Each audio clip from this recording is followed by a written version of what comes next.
Et nous sommes de retour au plateau pour la dernière partie de cette émission. Nous abordons notre quatrième sujet. Nous parlons du Togo. Jonas Siliadin, élu à la tête du MPDD, le mouvement patriotique pour la démocratie et le développement, a tenu son congrès ce samedi 12 octobre à Lomé. Ce mouvement désigne donc un nouveau bureau exécutif, revoit ses tests et relance donc le parti, donc le MPDD, et qui a un nouveau bureau et qui est dirigé désormais par Jonas Siliadin, qui depuis un moment était le président par intérim après le décès en début mars de son ex-président Messan Agueyome Kodjo. C'est Jonas Siliadin qui dirigeait le pays, le parti plutôt en tant que président intérimaire. Il a d'ailleurs été confirmé à ce poste ce samedi. Nous en parlons avec nos invités. Je commence par vous, Samir Orosama. Le parti MPDD a un nouveau président, ou du moins le président intérimaire confirmé dans ses fonctions. Il est maintenant président officiellement élu du MPDD. Objectif, relancer le parti et aller à la conquête du pouvoir.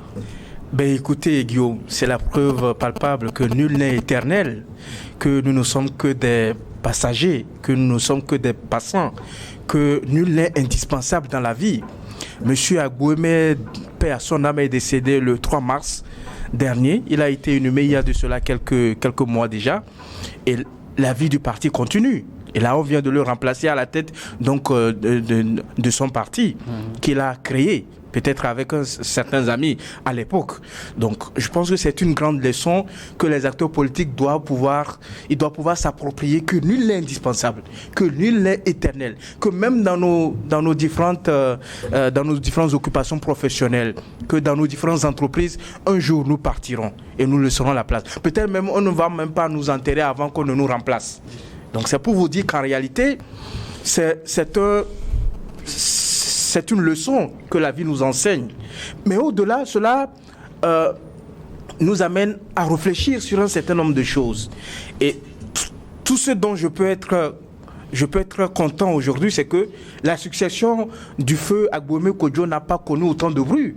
Vous savez que certains partis politiques dans notre pays nous ont habitués à du cinéma, à des querelles pour succéder. Je vais pas faire semblant. Vous avez vu le théâtre que le CAR nous a présenté lorsque Maître Agbouébo, paix à son âme, est décédé.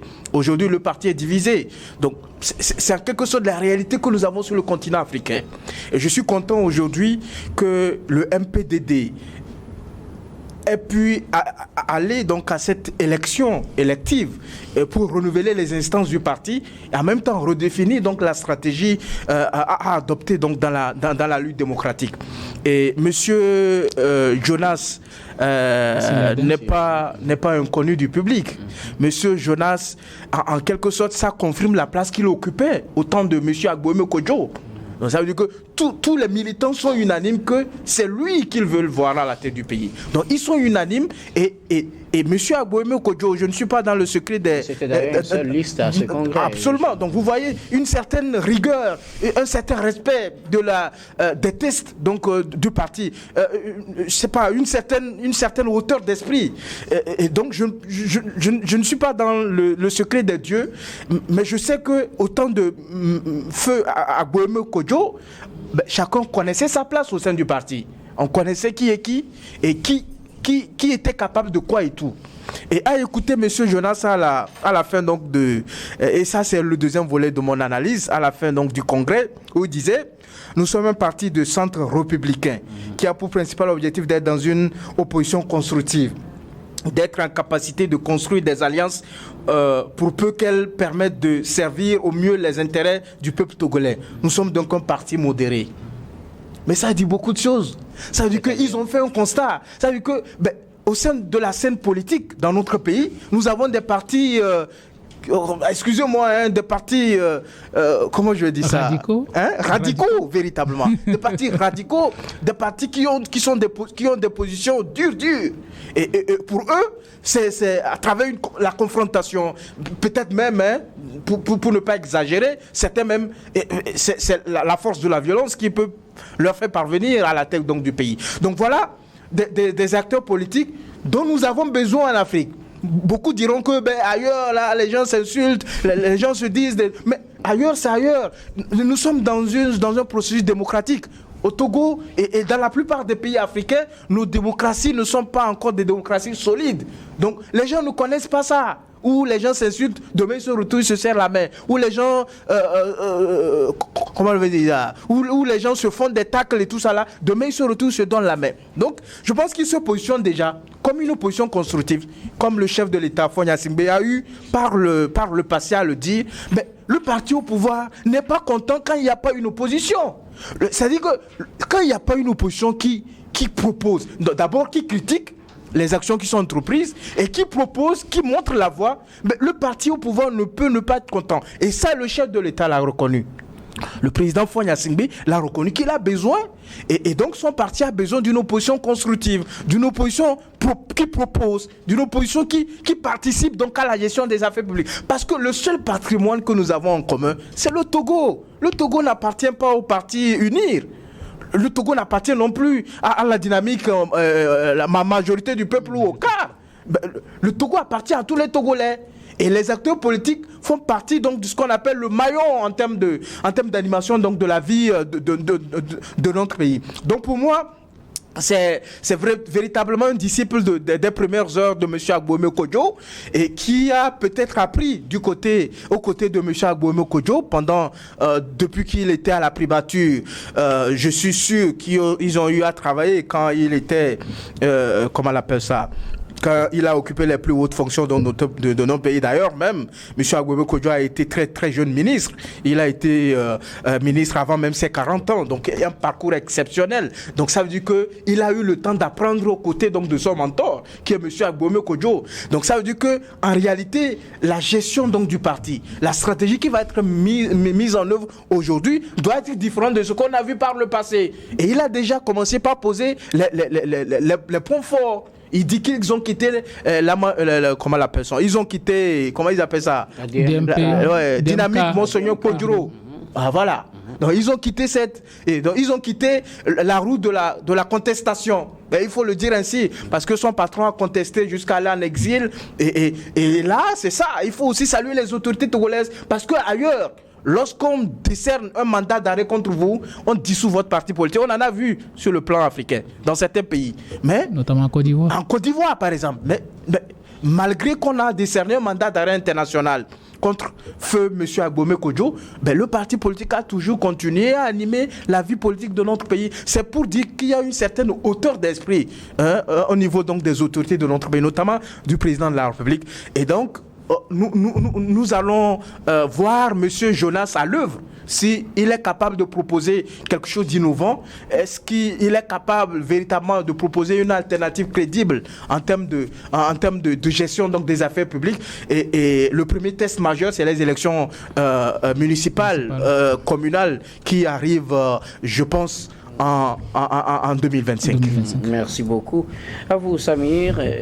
Gabin Adjaro, Jonas Siliadin remplace, disons-le comme ça, ou bien succède à Agboueme Kodjo à la tête du MPDD. Il était d'ailleurs son successeur par intérim en attendant que ce congrès ne soit organisé. Il a eu lieu ce samedi.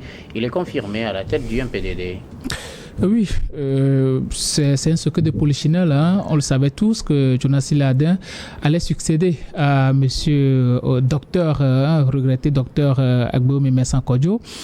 Quand il était venu à Lomé, et bon, il a eu à faire certaines déclarations sur les radios, les chaînes radio, sur la position du MPDD, ainsi de suite. Et puis par après, il a annoncé le congrès électif qui s'est tenu la fois dernière. Et puis bon, c'est tout à fait normal quand le plébiscite, d'ailleurs c'est la seule liste qui avait été présentée, et il a été choisi comme le nouveau président du MPDD.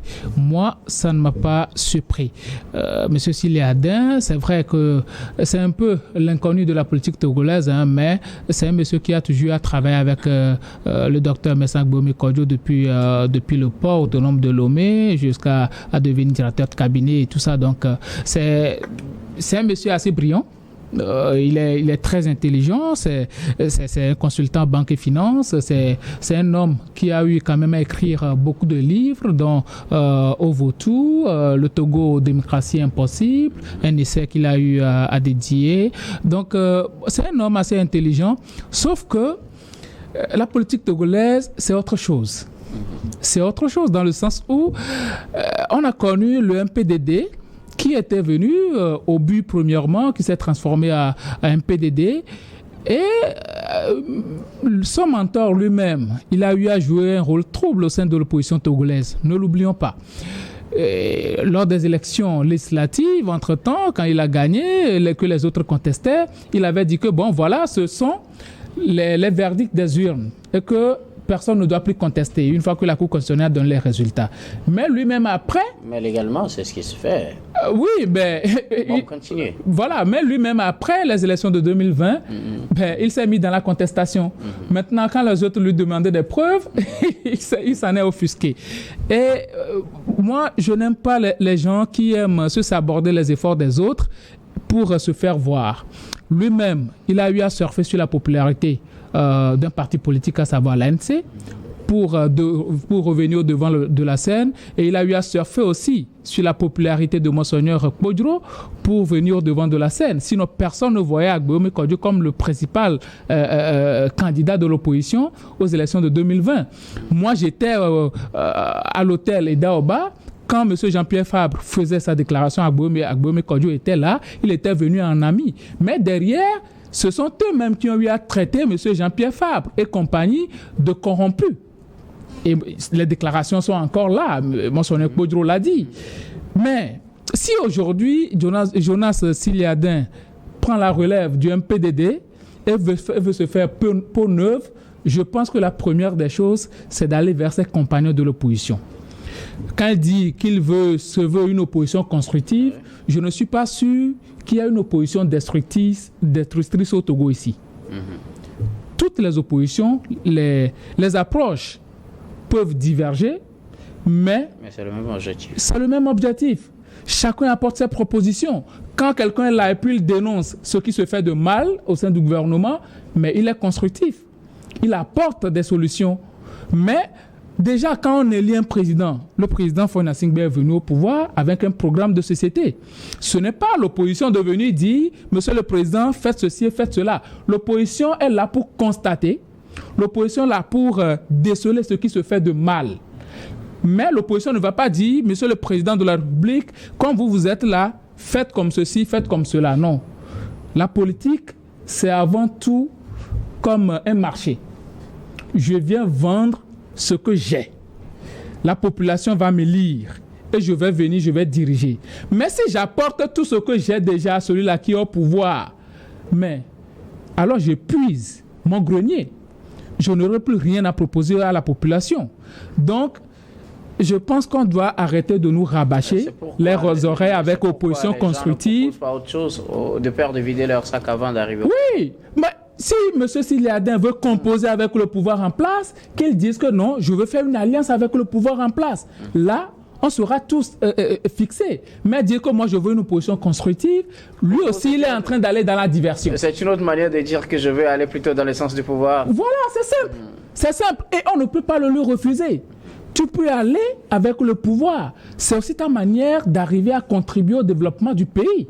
Mais dire que, bon, moi, je suis une opposition constructive, ça veut dire que les autres sont une opposition destructrice. Et c'est très mauvais pour notre démocratie. Il n'a pas dit qu'il est le seul dans l'opposition constructive. Déjà, dans cette déclaration, il a eu, même avant le Congrès, il a eu à faire certaines propositions, il a eu à dire certaines choses. Mais s'il se veut novateur, comme il le dit, premièrement, la première des choses qu'il doit eu à faire, c'est d'aller vers ceux-là que son parti a blessés. Ceux-là contre qui son parti a eu à tenir des propos, je dirais, mensongers. À dire des choses, à raconter des absurdités sur un certain nombre de personnes dans l'opposition. Je pense que ça ne fait pas du bien à la classe politique de l'opposition. Et même au pouvoir, parce que le pouvoir a besoin d'une opposition forte. Quand il n'y a pas une opposition forte au pouvoir, comme l'avait dit le regretté Agba, il avait dit qu'il n'y avait rien en face. Et ça, c'est grave pour un pays. Parce que vous avez tout un boulevard et puis il n'y a pas quelqu'un qui peut vous contraindre. Alors, M. Sylla-Din, il est venu.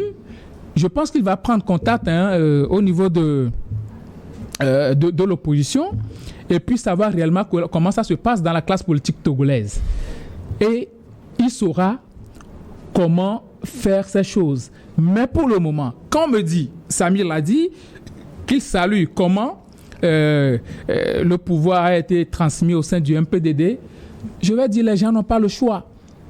Ceux qui sont au sein du parti MPDD, ils n'ont pas le choix que d'accepter M. Sylla-Din.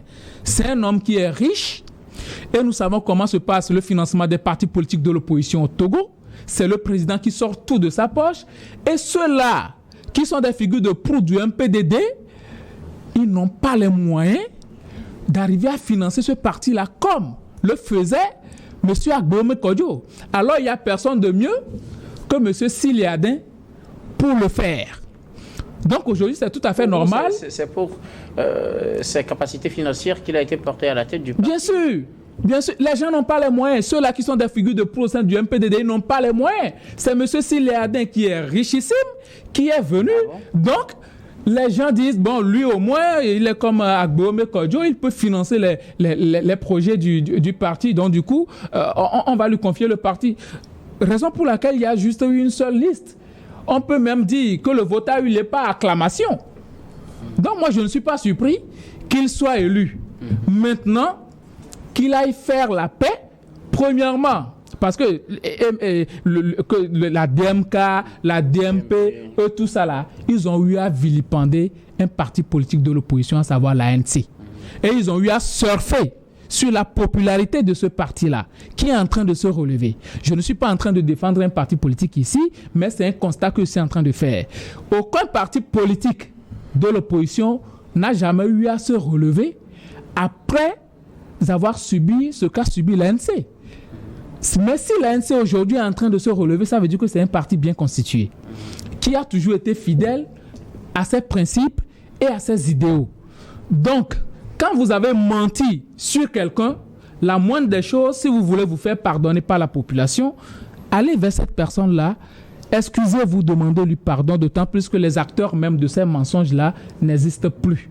Donc, je pense que M. Sylla-Din est venu, il va prendre attache avec les autres partis politiques de l'opposition et savoir réellement quoi faire parce que le parti au pouvoir a besoin d'une opposition forte aussi. Merci beaucoup à vous, Gabin. Vous voulez ajouter quelque chose, Samy? Oui, bien sûr. C'est-à-dire que la manière dont M. Gabin décrit le processus électoral qui a eu lieu au sein du congrès du MPDD, c'est décrédibiliser ce processus-là, c'est décrédibiliser la personne de M. Jonas Sylla-Din, qui, au-delà d'être quelqu'un qui est dans une situation financière assez stable, a également certaines qualités d'homme politique. Ce n'est pas un novice en politique. Si M. Gabin dit que M. Jonas Sylla-Din a été élu à la tête donc, du parti parce qu'il a de l'argent, qu'en est-il de M. Jean-Pierre Fabre? Qu'en est-il des autres présidents de partis politiques? C'est-à-dire que tous ceux qui sont à la tête des partis politiques aujourd'hui, c'est parce qu'ils ont de l'argent, c'est pour ça qu'ils sont à la tête des partis. Je trouve que c'est faux. Monsieur Jean-Pierre Fabre, il a quelle situation financière? C'est lui qui finance les partis, comment l'appelle-t-on, les activités de l'ANC. Et je ne veux pas citer... On n'est pas en train de parler de l'ANC. Est-ce que c'est maître... comment l'appelle-t-on? Apévon. Maître Apévon qui finance les activités donc, de son parti politique. Je pense que tous les partis politiques sont bien organisés. Les ressources, la mobilisation des ressources est un élément important de l'organisation donc, des partis politiques. Donc, moi je pense... véritablement que les militants du MPDD sont des personnes très intelligentes. Ils savent pourquoi ils ont porté leur choix sur la personne de M. Jonas Sylla-Din. Et au-delà, M. Feu Agboome Kodjo, mais paix à son âme, ça dit que c'est quelqu'un qui a joué un rôle important dans la vie de notre pays. Lorsqu'il le présente comme quelqu'un qui a joué un rôle trouble dans l'histoire de la vie politique, je pense que c'est mettre sous éteignoir toutes ces contributions qu'il a eu à apporter dans cette démarche démocratique. Vous savez très bien le parcours qu'a connu monsieur, comment l'appelle-t-on, Monsieur Agbome Kodjo, cela lui a valu au premier abord un exil en 2002. Vous savez très bien. Après, il est revenu. Et il est revenu à cause de ses convictions politiques également. Il a dû prendre encore le chemin de l'exil. Donc il faut être véritablement un grand homme d'État pour pouvoir se consacrer pour l'intérêt général. Donc moi je pense véritablement que ce qui est important et qu'on doit retenir, c'est que chaque parti politique, qu'elle soit de l'opposition ou du parti au pouvoir, doit pouvoir apporter un plus. Dans la construction du vivre ensemble, dans la construction du développement que nous sommes en train de faire, et ensuite de faire en sorte que tous les Togolais se sentent bien partout où ils sont, sur tout le territoire national. Merci beaucoup à vous tous pour vos contributions. Nous arrivons pratiquement à la fin de ce numéro de Regard Croisé, mais avant de nous séparer, notre habituel dernier tour de table, ce sera pour vos mots de fin sur un sujet de votre choix. Je commence par vous, Gabin Diao. Oui, mon sujet de fin, c'est par rapport au taximène. C'est un secteur dont on ne parle pas beaucoup, mais véritablement, ces taximens-là souffrent énormément. Parce qu'aujourd'hui, déjà, les passagers, c'est à compter au bout des doigts. C'est très difficile d'arriver à trouver 5 personnes, bien 40 personnes pour aller au grand marché, mais ce sont eux qui paient beaucoup plus de taxes. Les visites techniques, les taxes communales, et les frais de syndicat, ils paient énormément. Par jour, ils peuvent payer 4 taxes par jour. Or, nous sommes dans une petite ville de Lomé, et puis il y a encore les Sautrales. Donc aujourd'hui, avec 200 francs, les dames, elles préfèrent prendre Sautral et tout ça pour aller dans leur localité. Et ceux-là qui contribuent même à la pompe avec l'essence et avec tous ces taxes-là n'arrivent pas à trouver gain de cause. C'est très difficile pour ces messieurs-là d'arriver à faire les comptes chaque week-end à leur patron ou bien, je ne sais pas trop, ceux-là qui leur ont acheté les véhicules, et aussi d'arriver à subvenir aux besoins de leur famille. Je pense qu'il va falloir véritablement réfléchir peut-être à la réduction des taxes de ces taximènes-là pour qu'eux aussi, ils arrivent véritablement à se réjouir du travail qu'ils sont en train de faire parce qu'ils font quand même un travail assez noble. Merci beaucoup à vous. Gabin Adjaro, vous êtes juriste et directeur de cabinet Jurist Consulting. Merci d'être passé sur ce plateau. Merci, docteur. Samir, vos mots de fin.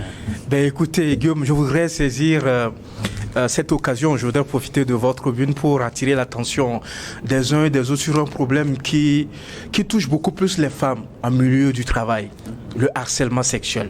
C'est un problème dont on ne parle pas beaucoup, mais c'est un problème qui font que les femmes ne sont pas épanouies dans leur lieu de travail. Vous vous rappelez bien, en début d'année, le ministre de la Réforme du service public, du travail et du dialogue social avait pris un arrêté qui consiste donc à protéger les travailleurs contre la discrimination, contre le harcèlement sexuel ou moral, violence ou intimidation sur son lieu de travail. Donc l'arrêté stipule que le travailleur a le droit de quitter son poste sans préavis et sans devoir payer d'indemnité de rupture de contrat. Cette mesure donc vise à assurer la sécurité et le bien-être des employés ainsi qu'à mettre fin à toute forme de comportement nuisible et inacceptable dans le milieu professionnel. Et donc l'arrêté a imposé un certain nombre d'obligations, notamment aux employeurs, afin de garantir un environnement de travail sûr et respectueux. Ils sont tenus donc de prendre toutes les mesures nécessaires pour prévenir toute forme de discrimination, harcèlement sexuel ou moral, violence ou intimidation. Les employeurs sont invités donc à informer, à sensibiliser et à former les travailleurs. C'est important sur ces questions sensibles. Il faut également qu'ils accordent une attention particulière donc au comportement abusif qui porte atteinte donc à la dignité, à la santé physique ou mentale, comment l'appelle-t-on, ou compromettent donc l'avenir professionnel des travailleurs. Donc il faut que ces comportements-là, ça cesse. Il faut que ça s'arrête. Les femmes ne sont pas allées au travail pour être harcelées. Il faut se comporter en gentleman véritablement. Et je pense que nous devons en parler et ceux qui sont victimes doivent pouvoir dénoncer cela pour que la justice puisse s'en saisir et que les gens servent d'exemple. Merci beaucoup. À vous, Samir Orosama, vous êtes juriste et président de l'initiative citoyenne des jeunes, la voix des enfants et CJVE. Merci d'être passé sur ce plateau. C'est toujours un plaisir pour moi d'être sur votre plateau. Nous disons également merci à toutes les équipes techniques et rédactionnelles qui nous ont aidés à préparer et à présenter cette émission. Merci beaucoup à Komlagan Messi à la réalisation, à Gaston Afanou à la diffusion, à Stéphane Kouanou à la caméra et surtout à vous, très chers téléspectateurs, de nous avoir suivis. C'est la fin de ce numéro de Regard Croisé. Je vous retrouve demain avec le même plaisir pour un autre numéro.